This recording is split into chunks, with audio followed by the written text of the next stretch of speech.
Rhys Wareham is a coffee industry technician from Sydney. He's also a gambling addict.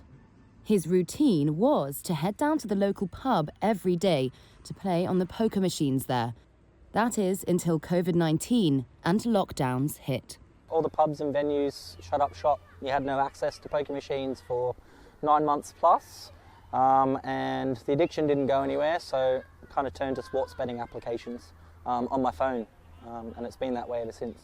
Unable to reach the machines, he switched to gambling on his phone, meaning he could bet on his favourite sport, baseball, anytime, anywhere. It's a shift that's been seen across Australia in betting behaviour since the pandemic. Gamblers have turned to smartphone apps, exposing them to an industry that's harder to regulate than traditional gambling.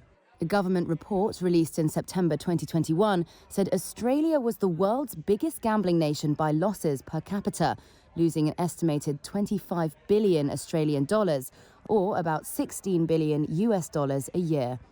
Wareham, a 31-year-old father of two, says he's lost more than $100,000 from gambling. Many app providers, which are often offshore-based bookmakers, have ramped up marketing with text message-based promotion offers, sidestepping advertising restrictions. It's just too easy, you know.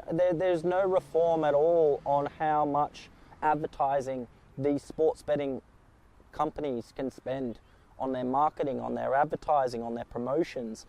Wareham says he sees his gambling as shameful, describing his inability to control it as a mental illness that needs support.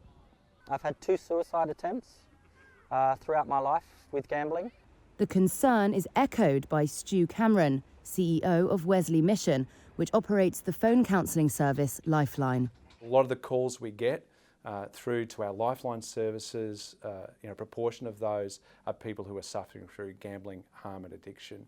And so we know that gambling harm, is a precursor to significant mental health challenges, including suicide ideation. For Wareham, the first step in tackling this is to regulate advertising. The less we see it on billboards, the less we see it in ads, the less we see it, it's only going to be the gamblers that want to gamble. Just like we can't advertise cigarettes. Why the hell can we advertise gambling? The new centre-left federal government said mid-September that it would hold a wide-ranging parliamentary inquiry into online gambling. However, the main recommendations of a 2015 inquiry on the same subject, which were accepted by the government at the time, are yet to take effect.